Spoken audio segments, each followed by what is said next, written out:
This is my portable setup. There's my antenna there, and I've got a few videos on that antenna.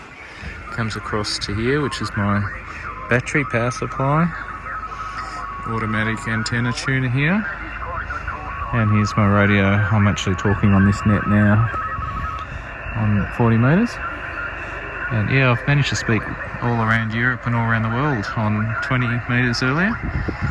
So yeah, it's working quite well. So have a look at the difference of signal. I've got my phone on charge now, and now I don't have it on charge. What amazing difference. There it is, back on charge. Certainly makes a difference, doesn't it? So I'm packing things away nice and safe. Inside this bag is my 706, fits perfectly.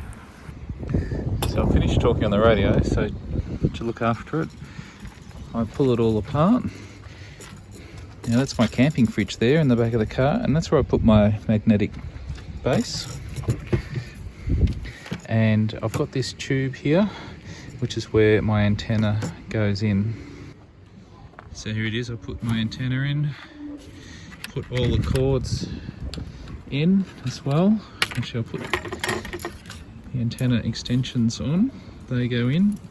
Basically everything to do with this antenna is in this tube, so it not only remains safe, but it's all together, even my Allen key and the instructions, everything's in there. And like I've shown you before in other videos, the measuring tape's on the side, so don't ever forget that too, which I've done in the past, but not anymore. There we go, lid's on, and that's nice and safe in there. They can just rub around in there.